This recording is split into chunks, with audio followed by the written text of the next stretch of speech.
¿Qué tal? Hoy vamos a meternos de lleno en una de las historias más antiguas, y quizá una de las más reveladoras sobre la naturaleza humana, el relato de Caín. Pero no vamos a verlo solo como un cuento antiguo. No, pensemos en esto más bien como si fuera una radiografía del alma. Vamos a explorar juntos esas capas psicológicas, espirituales, para entender cómo una pequeña herida interna puede, poco a poco, terminar en una tragedia terrible. Y esta frase lo resume todo. Es la clave para entender lo que vamos a analizar. La historia de Caín no trata solamente sobre un acto de violencia, no, trata sobre un proceso. Es sobre un fuego silencioso que empezó a arder muy adentro, mucho antes de que se derramara una sola gota de sangre. Para desentrañar este proceso, vamos a seguir el viaje interno de Caín en 5 etapas. Veremos la primera chispa de ira, cómo la comparación lo envenena, la advertencia que recibe, la consecuencia inevitable de todo esto y, al final, el camino hacia la sanación que esta misma historia nos puede enseñar. Muy bien, entremos en materia. Todo arranca con 2 hermanos y 2 ofrendas. Dios acepta la de Abel, pero rechaza la de Caín.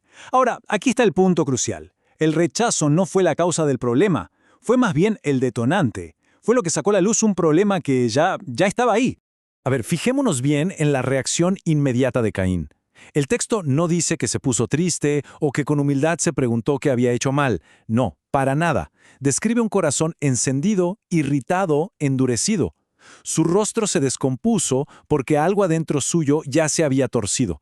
La ira se hizo visible por fuera, sí, pero solo porque ya estaba creciendo por dentro. A esto podríamos llamarlo el fuego silencioso. ¿Saben? Una gran explosión de ira casi nunca sale de la nada.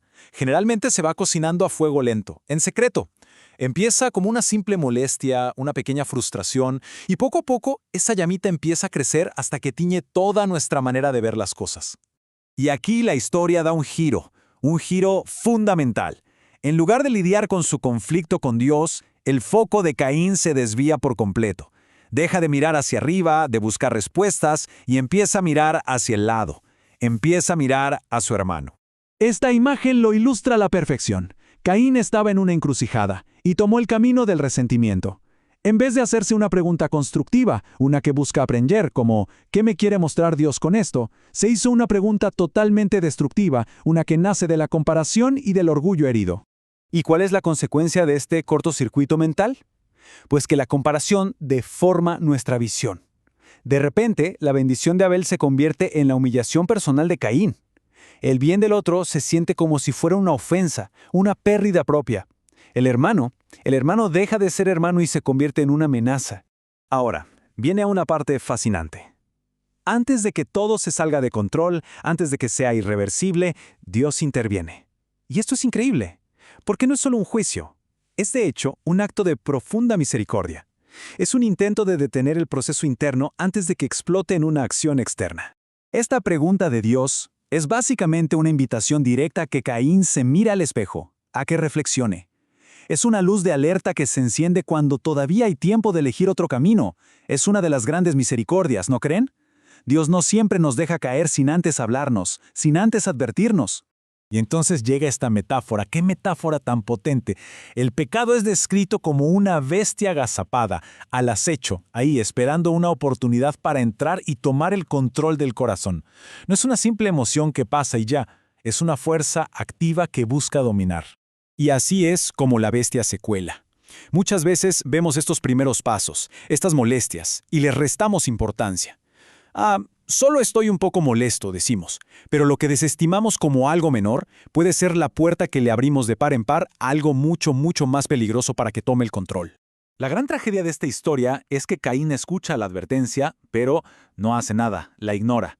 Y lo que sigue es la consecuencia directa, terrible, de no pagar ese fuego interno. Al final encuentra su expresión externa. El texto es así de simple, así de brutal. Lo que empezó como un desorden en el alma terminó con la destrucción del hermano. Es casi una ley. Cuando la raíz interna del resentimiento no se arranca, es inevitable que dé un fruto destructivo en nuestras acciones, en nuestras relaciones.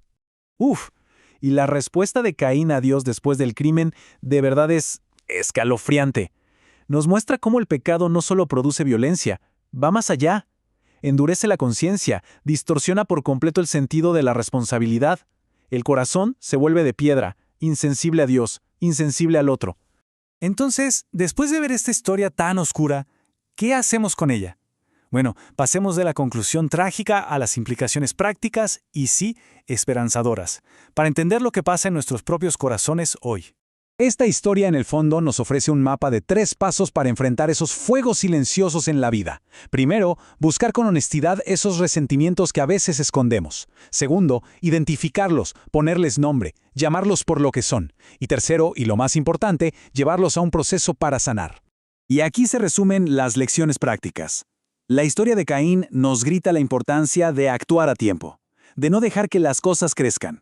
Nos advierte que la comparación es veneno puro para el alma y sobre todo nos llama a hacernos cargo de lo que pasa en nuestro interior, sin echarle la culpa a los demás por nuestras reacciones. Y aquí la historia nos regala una esperanza inmensa, porque a diferencia de la sangre de Abel, que clamaba justicia desde la tierra, se nos dice que la sangre de Cristo habla una palabra mejor, la palabra del perdón. Y esto significa que hasta un corazón como el de Caín puede encontrar misericordia y aprender a vivir de una manera completamente nueva. Y cerramos con esta pregunta que es para que quede resonando. Después de analizar la anatomía del resentimiento en Caín, la pregunta clave para cada persona es, ¿cómo podemos reconocer y apagar esos fuegos silenciosos en nosotros mismos antes de que terminen consumiendo algo valioso? Gracias por acompañarnos en este análisis.